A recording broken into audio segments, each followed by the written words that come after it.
Just to follow the protocol, I just wanted to thank, of course, to acknowledge the great governor, the state of Tennessee, Governor Lee, and the Commissioner, Commissioner McCord, and also to acknowledge Ms. Thomas, Assistant Commissioner Thomas. And I'm also grateful for this opportunity, so thank you all for allowing me to be here today. Today we're going to walk through the 5 whys. For those of you who heard me speak last time, I kind of touched a little bit on the 5 whys, but today we're going to do a deeper dive into that. Can you all hear me? I know my voice is just a little raspy. With the change in the weather, I have a little sinus thing going on, but I wanted to make sure you could hear me clearly. So again, today we're going to walk through the 5 whys, and for 4 basic reasons, you'll get a couple of 3 things out of this today. Number 1, you'll see that this process is very thought-provoking. Some of you already use this process, I learned before, with your teams, but it's very thought-provoking, which means that you can use this strategy, this method, to be more proactive versus being reactive with your teams. Number 2, it's going to lead to greater insight, which means that you'll see light bulbs going off, and I found this to be very supportive of building that thought leader muscle that we all have to be better thought leaders. The third thing is that it will bring positive exposure to some things that we may need to improve upon, potential issues, by alleviating any surprises, right? And then the last thing that the 5 whys methodology will do for us is to help us to build stronger, more collaborative teams, because we'll all be learning together and solving problems together.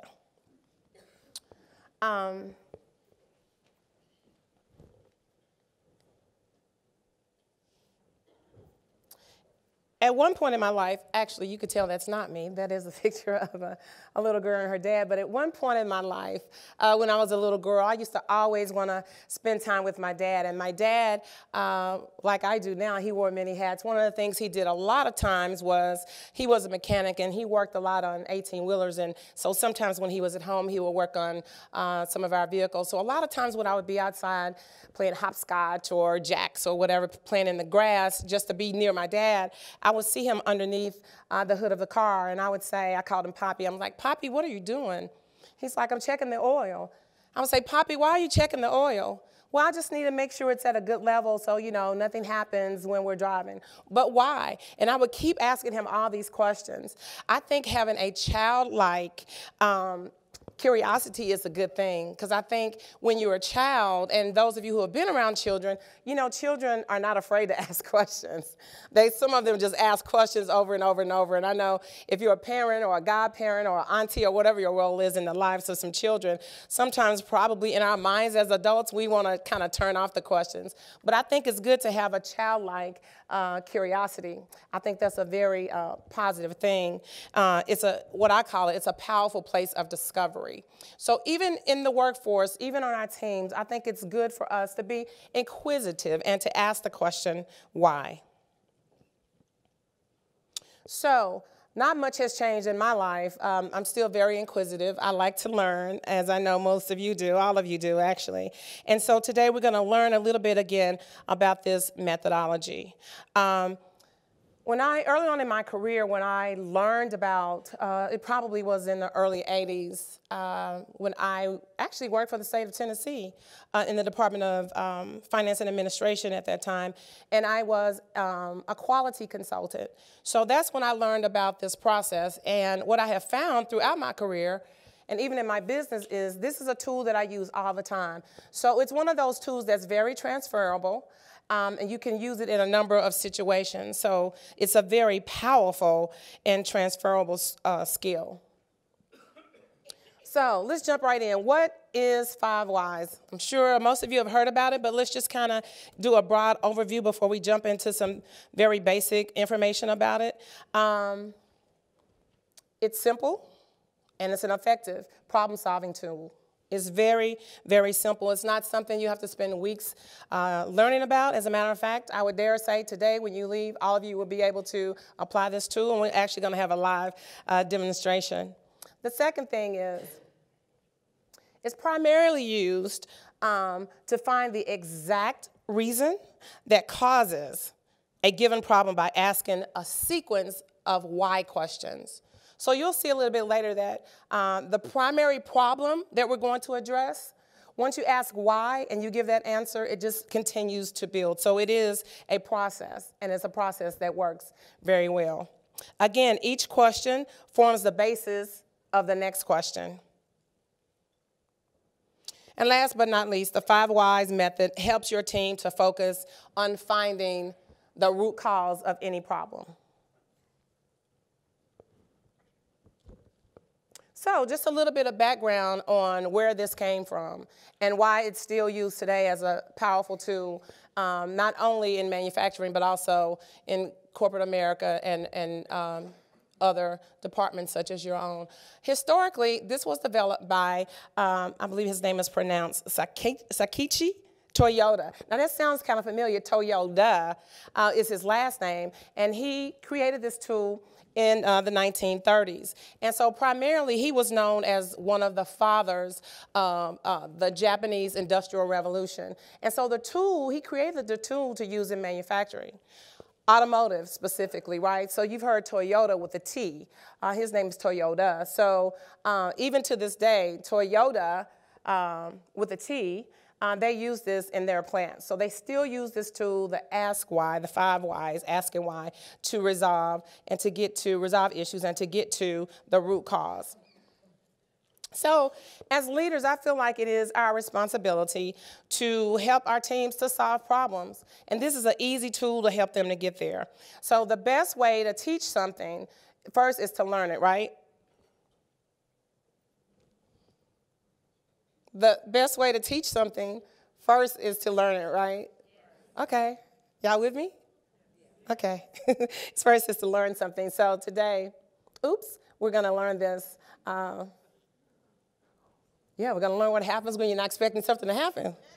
You're going to roll with the punches, right? So as leaders, we're going to make sure that we learn this tool for a couple of reasons. We're going to learn it so we can use it, and we're going to learn it so we can teach it. There is a Chinese proverb that we all have heard, and it says, if you give a man a fish, you can what? You can feed him for a day. And then what's the second part to that? That's right. If you teach him how to fish, you feed him for a lifetime. I remember growing up, it's funny, my last name is Farmer, and I happened to be a farm girl when I was growing up. Isn't that funny?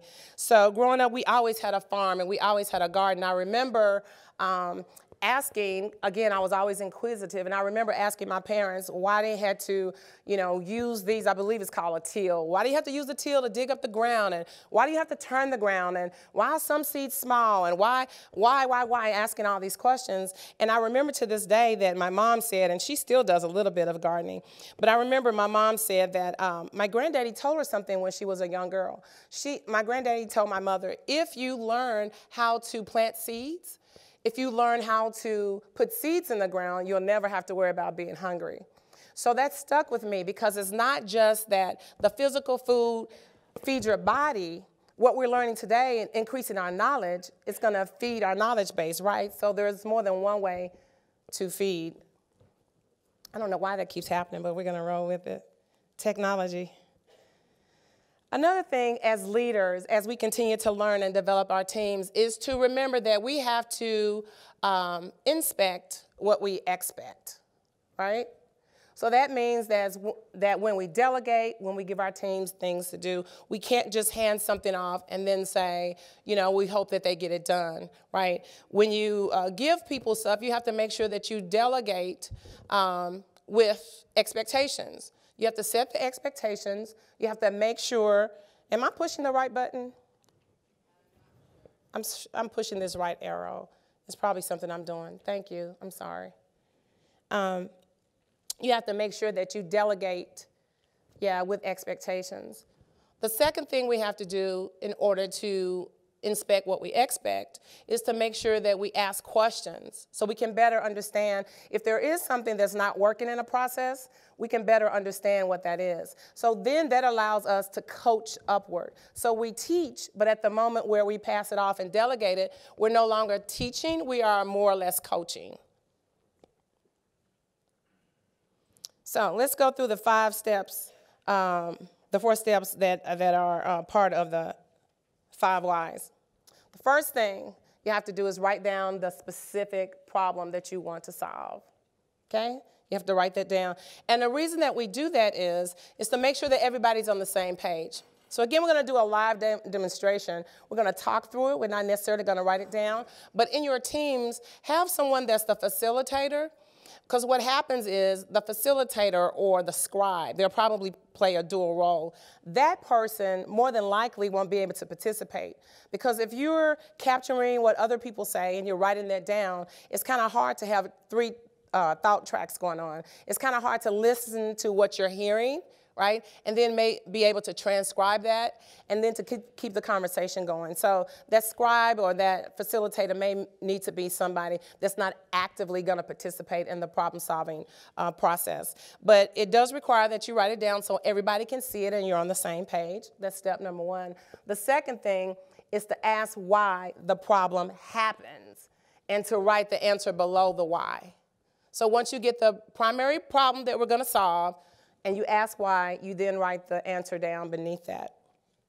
The third thing, if the answer you just provided doesn't get to the root cause, then you have to continue asking why. And I'll go ahead and show you the 4th one.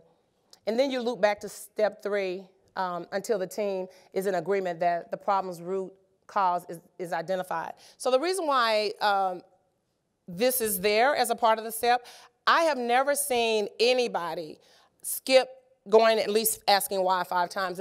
But what they're saying is, so I'll give you an example with Toyota or with other organizations that have really learned how to implement this strategy, 5 whys. You get so accustomed because you know the business of your organization. You know how it functions. You know the processes. So you begin to cut the steps. That's okay, but it takes a lot of skill and it takes a lot of practice. Really, to get to the root cause, it's going to take asking why 5 times. But it is possible to do it in fewer steps. Does that make sense? Okay. Thank you. I heard somebody say yes. So let's talk a little bit about discovering the root causes, because that's really what we want to get to. At the end of the day, we want to make sure we identify the root cause. You can tell by this picture that underneath the surface, you can see that there are a lot of roots, right? And mature trees look like this. They spread out, they get tangled up. It's really hard to see what's beneath the surface, and it's like that with some of the issues we deal with in our organization. So one of the things that is required is patience. This is a great tool. It's simple. It is effective, but it takes a little bit of patience. Not only patience with the process, but patience with each other. Okay, because you're working through, you know, people have their own ideas, people have their own input, but in order for this to work effectively, you have to make sure that you have patience, again, with the process and with each other. Another thing you want to make sure that you have is transparency. So if we're asking why an issue exists and we're not giving the truthful answer, or if we're not being transparent about what is or what is not happening, then our end result is not going to be valid. It's just going to lead to other issues. And then last but not least is trust. Again, we have to trust each other and we have to trust the process. So let's attempt to do a live demonstration. I have a couple of volunteers. Yes? You guys want to come up? You can stay on the floor, you can come up. It may be good to come up because I think they can see you better. And tell me your name again. Brian. Thank you, Brian. I'm coming. You're fine. Okay. So, in our live, what's your name again? Tanika, that's right, thank you. In our live demonstration, I'm gonna pose a question, and hopefully it's something that you all have dealt with, and we may have to tweak it a little bit, but I'm gonna ask why, and I'll walk you through it so you all can give us the answers, okay? Okay, so the problem we're gonna address today is a customer becomes frustrated because the wage he expected is outside of his reasonable expected range. And this is the case because he's really not qualified to make the money that he wants to make. Does it sound like something we may deal with? Yeah? Okay. So the first thing we want to address is what part of that do we want to tackle? Do we want to tackle why he's frustrated, or do we want to tackle the issue with the wage, that what he expects is outside of his reasonable range? I would say we want to tackle why he's frustrated. Okay, so a customer becomes frustrated because the wage he expected is outside of his reasonable expected range. So why, number one, why is he frustrated? Because he wants to make good money. Because he wants to make good money. Why does he want to make good money? Because he feels that he deserves to make good money. Because he feels that he deserves to make good money. You agree? I agree. Why does he feel he should make good money? Because he's got a family to support. Because he has a family to support. Sounds like a good reason to me. Yeah. Why, number four? Why does he have a family to support? Well, he fell in love, and then And then had too many kids. And he had too many kids. Is this thing on? Right, is this thing on? Is this working? And he's the man. So he's got to provide for his family. His wife is expecting him to have some good wages. Gotcha. So he has to provide for his family. Oh, yes. Why does he have to provide for his family? Because she's going to kill him if he doesn't.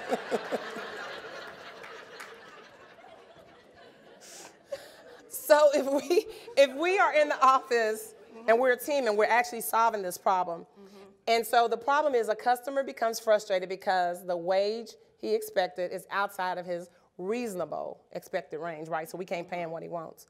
So at the end of the 5 whys, we should get to the root cause. So according to what we just went through, the root cause is He feels an obligation to take care of his family and his wife. you cleaned it up a little, didn't you? But is that the root cause to why he really can't get that wage? No. It's not, is it? So what that tells us is we have to go back and dig a little bit deeper. Yeah, we gotta okay? dig. So let's rewind and let's do it again. Okay. So not that the answers, because you all deal with this every day, right? And this is real life, right? Right. But that's why asking why is so critical.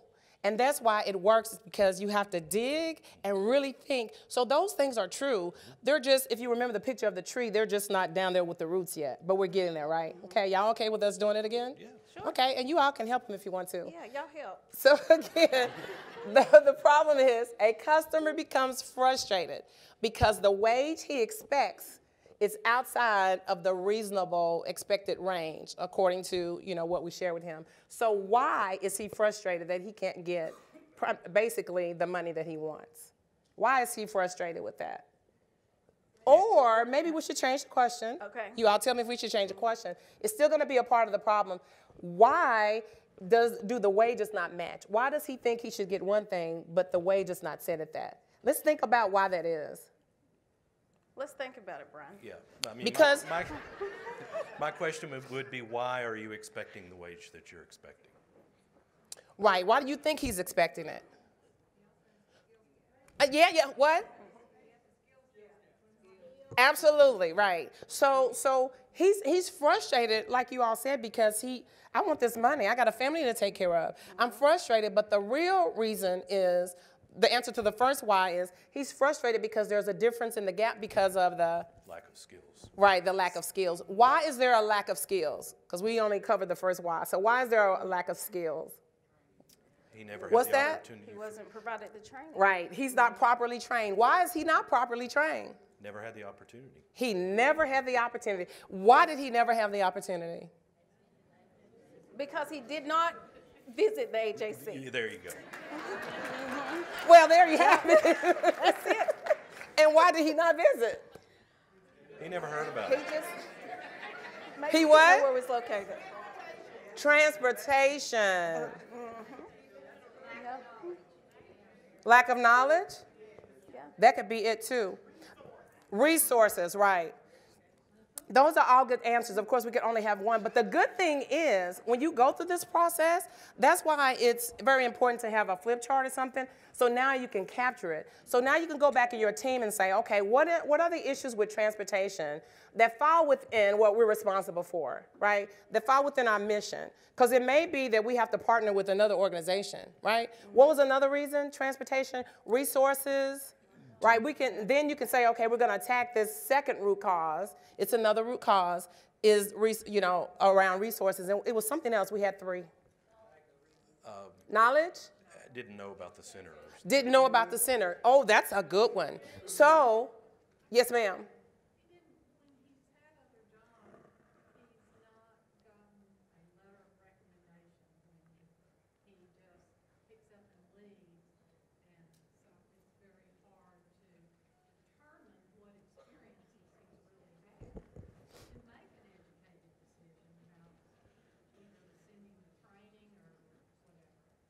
That's good.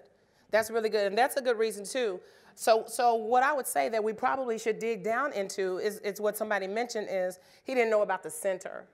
So now that's something that we should know, how to at least start chipping away at, right? So let's kind of work through it just a little bit, and then I'll let you all sit back down.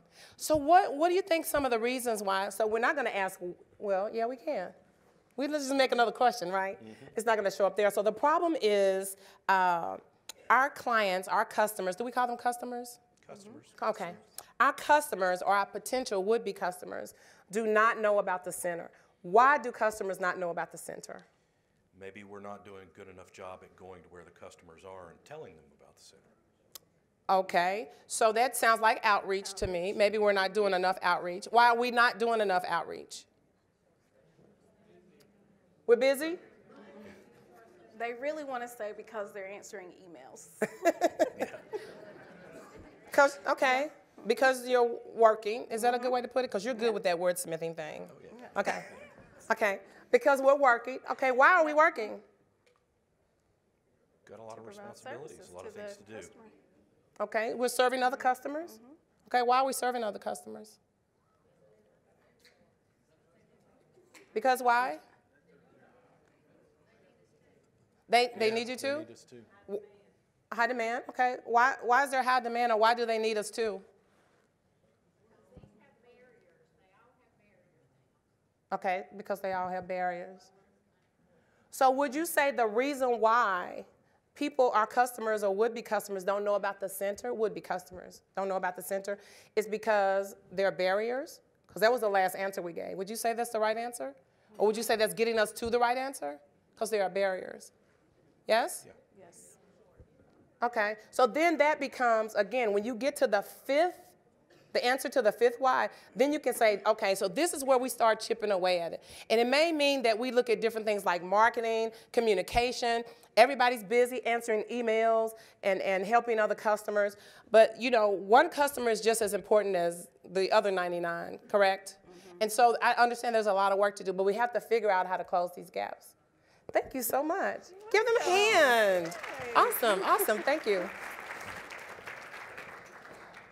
So that's how you work through a problem or an issue. And it could be any issue. It doesn't necessarily have to be something like that, but it could be anything that you feel like you're just maybe stuck, or maybe it's something that's been kind of lingering for a minute, and it could be that nobody owns it. There are so many reasons why these problems exist. But once you start having conversations and asking why and making sure that the answer to the why makes sense. So does that make sense now? Everything I just said, does it make sense? So the first, when you have the problem and you ask the first why, that gives you the answer to that question. And then the next, so they have to build up on each other, right? And it has to make sense to you. Because if it doesn't make sense, that means it's not the right answer. Got it? So if I ask for 2 more volunteers, since y'all say y'all got it like that? Yes? Do you want another example, or you want to keep rolling? Okay, we'll keep rolling.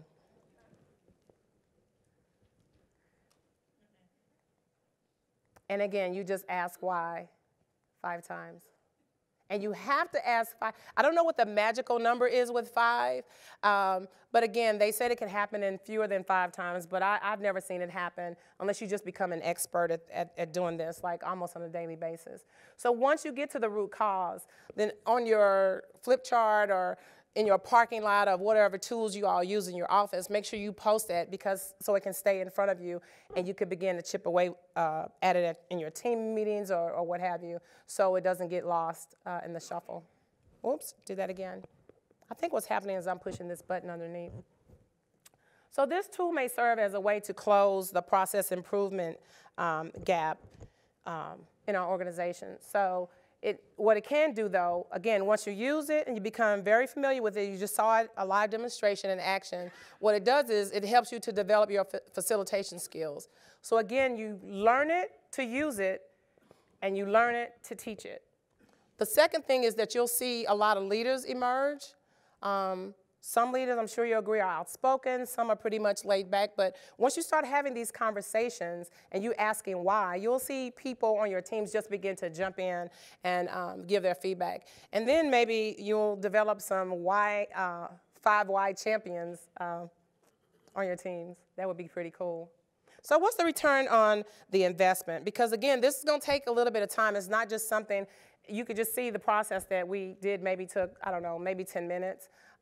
But in your offices, because you have the data and you have details behind these problems, it may take a little bit longer. So of course, you always want to know, well, what's my return on investments for spending this time and for taking this time with my team? Number one is teams are going to become more productive because you're going to start solving problems, or I should say solving more problems. Probably the biggest challenge is to find time, to have time and to make time to do this, because I know the phones ring, I know the emails don't stop. I absolutely get it. And then communication becomes more effective. So now, especially with the first example, now that we know why he's frustrated, it is because he couldn't get the money that he thought he deserved. But now you can have a conversation about the gap with his skills and the other things that are identified. So now it changed the conversation. Now it doesn't mean he's still not gonna be frustrated. I get it. But at least you can have a more definitive conversation, and more definitive because you've worked through this process and we're not just guessing what the answer is. Does that make sense?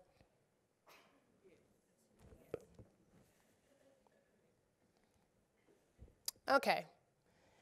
So this tool increases the overall probability of success and ensures the effectiveness of the application of the tool. And again, you saw it just played out in front of you. So it does that because you're able to engage and include the people who have the hands-on experience with the problem. So we can sit in a room and try to solve it, but the best way to solve it is to include the people and engage the people who actually do the work related to the problem. Does that make sense? I know we're all familiar with the information because I saw with the previous example that a lot of you, almost all of you, kind of chimed in, and that's great. But just make sure whoever you want on your team or whoever you want in the room can be there. I'm not saying exclude anybody, but what I am saying is make sure somebody who has the hands-on experience is a part of that team, because it's going to make the process go smoother and more effective. So let's look at some benefits of the 5 whys. One of the benefits is that it's very thought-provoking. We talked about this at the beginning. Can you see now how it can make us more proactive instead of reactive? Does that make sense? Yes? A little bit? Okay. Of course, it leads to greater insight because light bulbs begin to go off. You get different opinions, you get different ideas, and the person that's capturing it on the flip chart doesn't lose that valuable information. There's positive exposure to potential issues. So positive exposure is it brings some things to light that we either didn't address before or we just were not aware that those things were actually issues. And then it builds strong work groups. People begin to learn together, work together, they get excited about solving problems. Everybody's happy when they found the answer to a question or an issue. Everybody gets excited about that. So the 5 whys tool works really well as a standalone tool. But when you combine it with some other tools, it's it's even more powerful. It's very, very powerful. So I'm not suggesting that you incorporate these tools yet, but I just want to at least let you know that there are other tools to support the 5 whys. I know you really can't see that, and it's okay, but I just want to kind of share with you what that is. So the SIPOC diagram, and SIPOC stands for the acronym for suppliers, inputs, processes, outputs, and customers. So it's called a SIPOC diagram. And what it's used for is to help gain clarity around who supplies the inputs to the processes. And I know it sounds maybe like it's a little technical, maybe used in manufacturing, but I promise you it is very useful in organizations that provide services as opposed to something tangible. So it will work in your department. It identifies who supplies inputs to the processes, what specifications are placed on the inputs, who are the true customers of the process. This tool will help you identify the true customers, because sometimes what happens is we find out that the true customer is not necessarily who we think the customer is. Sometimes they're internal as opposed to being external. And then what are the requirements of the customers? So that's a SIPOC diagram. The affinity diagram, you probably have seen this before. You get a lot of stickies and you get a lot of ideas and you post them up and you put them in different categories, and it's the aftermath of brainstorming, and it helps you to get to the root cause, kind of like what we just did. It's just a different process and something you can use in addition to the 5 whys. And then the last tool is the flow chart.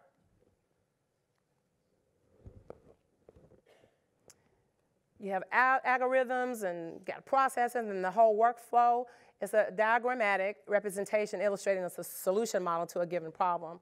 So all of these are pretty much the same processes, just using different tools. And so the more tools you can use around gaining the root cause, then probably you can just reaffirm or confirm that you actually have the correct root cause.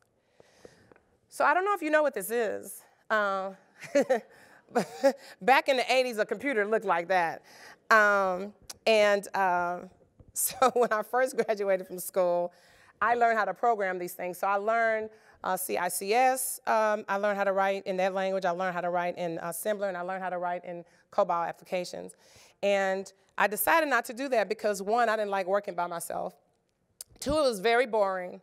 And then the third thing is it gave me a lot of headaches, because then it wasn't easy like it is now. We had what was called punch cards. Oh, my goodness. Oh, somebody knows?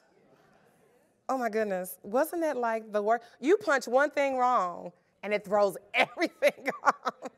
So I got very frustrated with that. But I learned one thing that has stuck with me even to this day.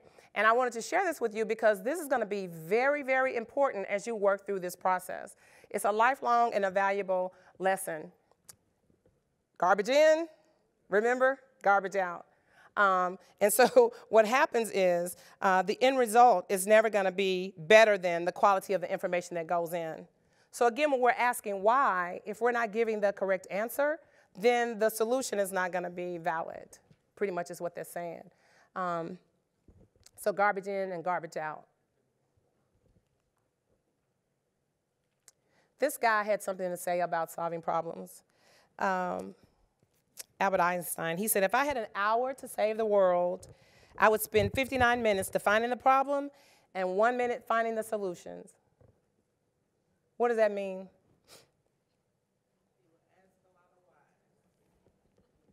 Yeah, so that's why we have to spend the bulk of our time, is really working through these issues and asking why, because the answer will come, right? Make sense? You guys were easy today. I was hoping you had questions and stuff. It's kind of tough to hold people at 3 o'clock, isn't it? But was this helpful? And do you have any questions? Was there anything that didn't make sense, or maybe you have an idea? Want to work through another problem? No? No questions? No? No? Okay. I think that's it. Yes, thank you.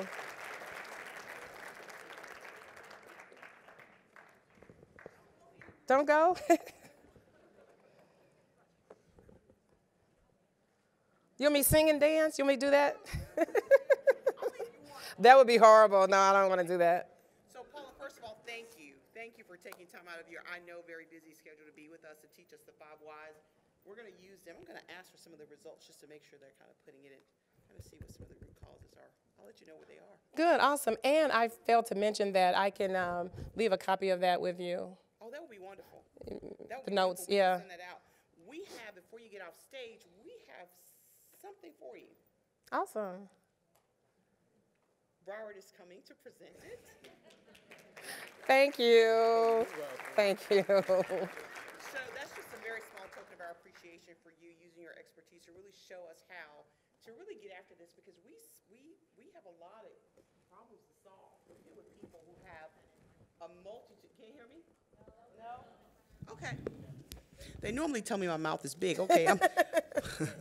So we deal with customers who have a variety of issues. And sometimes what we think is the issue is not. Right. And so I certainly see the applicability of this when we're really working through why sometimes folks are not responding maybe the way we think they are. Like maybe we think no one's really interested in working, but the reality is we haven't uncovered barriers. You're right. Or we don't have a good understanding of how those barriers exist. So I really appreciate you helping us how to dissect that so that we can do a better job at really responding to the needs of individuals, because that's really is where this resides in our shop, is really thinking through that. And so I would encourage you, before Paula leaves, if you have some questions and didn't kind of want to raise your hand or scared you were going to get hit with the catch box. Do we still have, yeah, I see him. So please ask her while she's here, because we're certainly privileged to have her share her expertise with us. So thank you so very much. You're welcome. You just made me think of something. So one other thing, even when you're meeting in your groups and in your teams, one thing you may consider, I don't know if you do this in your department, but one thing you may consider is sometimes like having a focus group. And when we ask it, so after you've worked through one of the whys, and it's, let's just say you identify 4 really key issues, I think it's good. We talked about having people who have the hands-on experience with the work, but I think it'd be very helpful to invite in some of the end users, invite in some of your customers, identify 2 or 3 or what have you, and let them tell you, right? So we know internally what we know, right? But what we don't know is what we don't know. So inviting customers in, I also would make this process go very well. It's something to think about. Thank you. Yeah. Thank you for that. You're Thank welcome. You for the nugget. Thank you, Paula. Thank you. Thank you.